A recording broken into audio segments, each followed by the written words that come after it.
ہم نے آپ کو جو ہے 6 تختیاں آپ کو بتا دی تھی، مکس پتی تختی تک آپ کو ہم نے بتایا تھا، ٹھیک ہے۔ اب ہم آپ کو جو ہے اس کے آگے ایک نیا چیز آپ کو سکھائیں گے۔ پہلے ہم نے آپ کو سکھایا تھا زبر زیر پیش کو نہیں کھینچیں گے، زبر زیر پیش، ٹھیک ہے۔ اب جو ہے نا ایک نئی چیز آئی ہے، کھڑا زبر۔ پہلی جو زبر زیر پیش تھی وہ لیٹی ہوئی تھی، کیا ہوئی تھی؟ وہ لیٹی ہوئی ہے نا، آپ نے خود دیکھو لیٹی ہوئی ہے۔ زبر زیر پیش یہ لیٹی ہوئی ہوتی ہے، یہ کھڑا نہیں ہے۔ اب ہم جو پڑھیں گے با کھڑا زبر با، یہ کھڑا ہے۔ یہ کیا چیز ہے بھائی؟ ادھر دیکھو یہ کھڑا ہے۔ تو کھڑا زبر جو ہوتا ہے نا، جو زبر زیر پیش جو ہوتی ہے، جو لیٹی ہوئی ہوتی ہے، جو حرکات ہوتی ہیں، وہ اس کو آپ نہیں کھینچیں گے، لیکن کھڑا زبر کو آپ نے کھینچنا ہے۔ کیا کرنا ہے؟ نئی بات آ گئی نا، با کھڑا زبر با، کیا؟ با کھڑی زیر بی، با الٹا پیش بو، با بی بو، ٹھیک ہے، یہ ہو گیا۔ اچھا، یہ تو ہو گئی 7ویں تختی۔ اب جو ہے نا اس کے بعد کون سی تختی شروع ہو رہی بھائی؟ 8ویں تختی۔ کون سی تختی ہے؟ بابو بھی تختی شروع ہو رہی ہے۔ تو اب دیکھو جی، وہ ہم نے آپ کو بتایا تھا کہ زبر زیر پیش کو نہیں کھینچیں گے، تو اب جو ہے نا اب وہ جگہ لے کے آئے ہیں جو زبر زیر پیش کو کبھی کبھی کھینچنا بھی ہوتا ہے، یہ بتانا ہے۔ اب پچھلے 4تھی تختی میں ہم نے پڑھا تھا حرکات میں کہ زبر زیر پیش کو نہیں کھینچنا ہے، با زبر با، لیکن یہاں با الف زبر با کھینچیں گے۔ وہ یہ بتا رہے ہیں کہ زبر ہو، کسی بھی حرف پر آگے الف خالی آ جائے، الف خالی کو الف مدہ بھی کہا جاتا ہے، الف مدہ بھی۔ تو جب زبر کے بعد الف خالی آ جائے، با الف زبر با، تو آپ نے کھینچنا ہے۔ جب زبر کے بعد الف خالی نہ ہو تو پھر آپ نے نہیں کھینچنا ہوگا۔ تو با الف زبر با ہو گیا۔ اس طریقے سے با واو پیش بو، تو پیش کو جو ہے پیش کے بعد جو ہے نا واو ہو، واو کے اوپر جزم ہو۔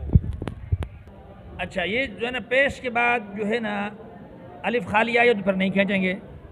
اور زیر کے بعد پیش کے بعد جزم والا واو ہو، جزم والا واو ہو، واو پر جزم ہو۔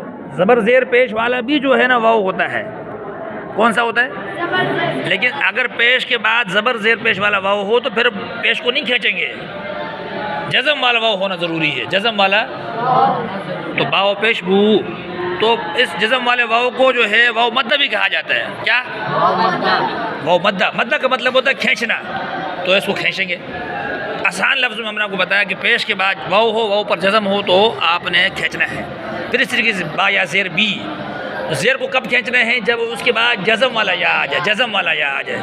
اس کے مطلب اس سے یہ پتہ چلا کہ زبر کا دوست الف خالی ہے، اور زیر کا دوست جزم والا یا ہے، اور پیش کا دوست جزم والا، تو وہ کھینچنے ہیں۔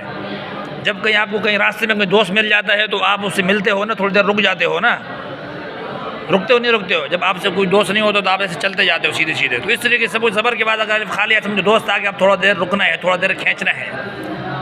با علی زبر با، یہ کھینچنا ہو گیا نا، تھوڑا دیر رک گیا تو سمجھو دوست آ گیا اس کا، الف خالی دوست ہے اس کا۔ اور جو زبر کا دوست جزم والا واو، جزم والا یا جو ہے یہ اس کا دوست نہیں ہے۔ زبر کا دوست جو ہے الف خالی ہے، کیا ہے؟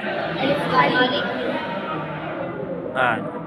اور زیر کے بعد اگر الف خالی آ جائے تو پھر نہیں کھینچیں گے زیر کو، کیونکہ زیر کا دوست جزم والا یا ہے، الف خالی بھی نہیں ہے، جزم والا واو بھی نہیں ہے۔ اس طریقے سے پیش کا دوست جزم والا واو ہے، اگر پیش کے بعد الف خالی آ گیا یا جزم والا یا آ گیا تو پھر بھی آپ نے نہیں کھینچنا ہے، کیونکہ وہ اس کا دوست نہیں ہے۔ ہم یہ دوسرے لفظوں میں، آسان لفظوں میں آپ کو سمجھا رہے ہیں کہ کب کھینچیں گے، ٹھیک ہے؟ سمجھ آ گیا؟ تو بابو بھی، تو یہ تختی پوری اس طرح ہے، ٹھیک ہے؟ اب دیکھو اس کے بعد ایک تختی ہے تو تی بو بئی۔ اب تو تی یہ نہیں کھینچ رہے نا، کیونکہ تو تا پر زبر ہے، آگے الف خالی نہیں ہے، واو ہے جزم والا، اس لیے نہیں کھینچ رہے۔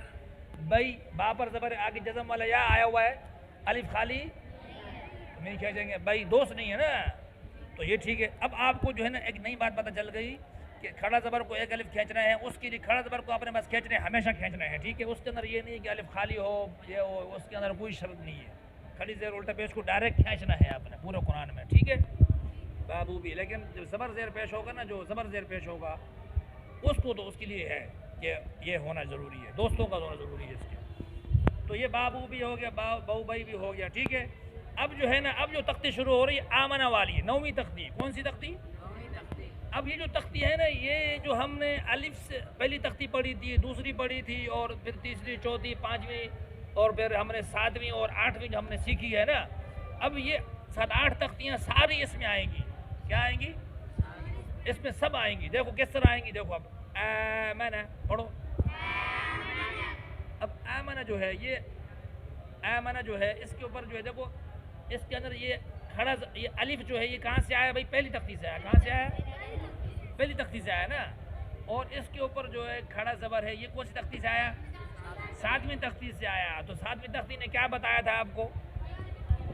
ہاں ایک الف جگہ کھینچتے ہیں تو یہاں کھینچنا پڑے گا آپ کو. تو وہ کیونکہ آپ کو 7ویں تختی نے بتا دیا تھا تو اب آپ نے کھینچنا ہے. تو حمزہ کھڑا زبر کیا؟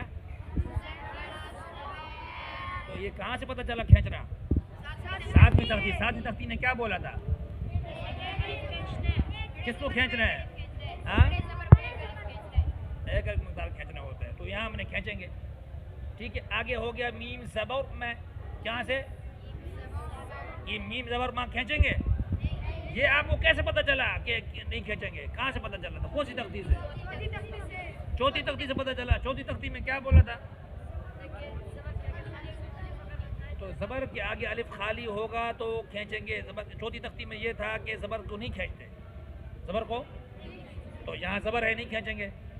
ٹھیک ہے. تو اور آگے الف خالی بھی نہیں ہے اس کے. آگے نون زبر نہ. یہ کہاں سے آیا؟ کچھ تختی سے آیا؟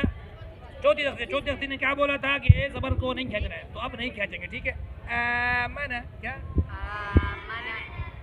اب کھینچ دیا. 7ویں تختی نے بتایا. منع یہ نہیں کھینچا کیونکہ 4تھی تختی نے آپ کو بتایا تھا. تو یہ آپ دیکھو ساری تختیں بیچ میں آ رہی ہیں. اس میں کیا آ رہی ہیں؟ ہاں اس تختی میں یہ جو تختی آمن والی تختی یہ پورے قرآن کے الفاظ نکال کے لائے گئے ہیں. یہ آپ کو آنے چاہیے تلفظ کے ساتھ. پھر قرآن میں جب یہ آئیں گے تو آپ کو آسان ہو جائے گا. سمجھو آپ قرآن میں آگے ہو. ابدان والی تختی بھی کے اندر بھی قرآن کے اندر ہے اور یہ آمن تختی جو ہے یہ بھی قرآن کے اندر پوری ہے. ٹھیک ہے. ان سے الفاظ نکالے گئے ہیں. آگے دیکھو آوا کیا لکھا ہوا ہے؟ آوا. آوا یہ کون سی تختی نے بتایا کھینچنا ہے؟ 7ویں تختی نے بتایا. تو اب آوا دونوں کھینچیں گے. وہ بھی کھینچیں گے. کھڑا زبر ہے. ٹھیک ہے. آگے ہے آنیتن. کیا؟ آنیہ حمزہ کھڑا زبر آ. یہ 7ویں تختی سے آیا. اور نون زیر نہیں کون سی تختی سے آیا؟ اور یا زبر یا یہ بھی 4تھی تختی سے آیا. اور تن کہاں سے آیا؟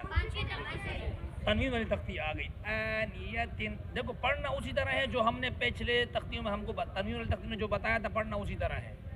زبر زیر پیش جو بتایا تھا پڑھنا اسی طرح ہے. جس طرح کھڑا زبر کو بتایا تھا اس طرح پڑھنا ہے. تو آنیتن.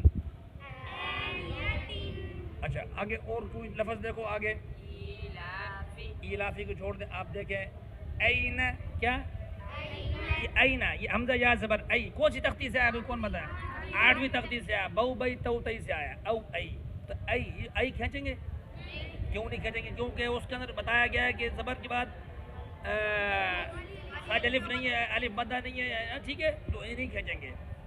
مفلین ہے ای. تو یہ ای وہاں سے آ گیا. 8ویں تختی سے آ گیا. این. نہ کون سی تختی سے آیا؟ 4تھی تختی سے آیا. تو وہ نہیں کھینچیں گے. این کیا ہو گیا؟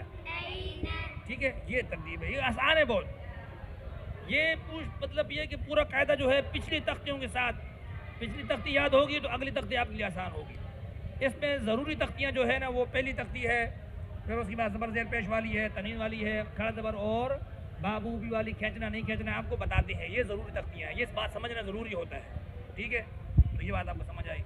اس طریقے سے آپ آگے دیکھیں گے نا یہاں پہ کہ موازینہ. کیا جی؟ یہ موا میم زبر ما یہ نہیں کھینچیں گے. کیوں نہیں کھینچیں گے پتہ ہے؟ 4تھی تختی نے بتایا کہ نہیں کھینچنا ہے. موا وا کھینچنا ہے. کیوں کھینچنا ہے بھائی؟ کس نے بتایا؟ 8ویں تختی نے بتایا. 8ویں تختی نے بتایا. کیا کرنا ہے ابھی؟ 8ویں تختی نے کیا بتایا؟ واو پر زبر آگے الف خالی الف مد آیا ہوا ہے. تو موا کیا؟ زی کس نے بتایا؟ زی کھینچنا ہے نہیں کھینچنا ہے؟ زی کیوں کھینچ رہے ہیں بھائی؟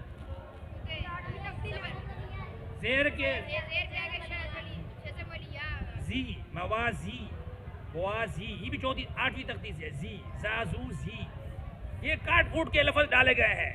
موازی. بس آپ نے جو ہے نا پچھلی باتوں کو سمجھ کے رکھنا ہے کہ جہاں آپ کو بتایا تھا کھینچنے ہیں زبر زیر میں نہیں کھینچنا ہے. زبر زیر پیش کب کھینچنا ہے وہ باتیں دماغ میں رکھنی ہے. کھڑا زبر والی باتیں دماغ میں رکھنی ہے. بابو بھی والی تختی دماغ میں رکھنی ہے. بو بئی تو تی دماغ میں رکھنی ہے، پھر یہ آپ کے لیے آسان ہے، پھر قرآن میں بھی آپ کے لیے آسان ہوگا اگر آپ کو یہاں سمجھ آ گیا تو موازی نوہو نو کھینچیں گے، نون کھینچیں گے، کیوں نہیں کھینچیں گے بھائی؟ کہ یہ چوتھی چوتھی تختی سے کیا بولا ہے؟ تو کب کھینچیں گے پیش کو؟ جب اس کے آگے جزم والا واو ہو تو یہاں جزم والا واو نہیں ہے، ہا الٹا پیش ہوا ہے، ہو کھینچیں گے یا نہیں کھینچیں گے؟ یہ کدھر سے بتایا؟ کون سی تختی سے بتایا؟ ساتویں تختی نے بتایا کہ الٹا پیش کو کھینچا جاتا ہے ایک الف کی مقدار، تو یہ ترتیب ہے موازینہ، تو ساری تختی بیچ میں اس میں آ گئی، تو یہ ترتیب آسان ہے۔ اب اس تختی کو بھی آپ نے ایک ایک حرف کو 20 دفعہ 40 دفعہ 50 دفعہ 60 دفعہ پڑھنا ہے تلفظ کے ساتھ، سمجھ آیا نہیں ہے اس سارے حرفوں کو؟ تو یہ ہو گیا آپ کا، ٹھیک ہے۔ تو اس کے بعد کون سی تختی شروع ہو رہی ہے؟ تو 10ویں شروع ہو رہی ہے۔ چلے اب ادھر سے ہم سبق جو ختم کرتے ہیں، 10ویں تختی کا ہم آپ کو بعد میں بتاتے ہیں کیا ترتیب ہے۔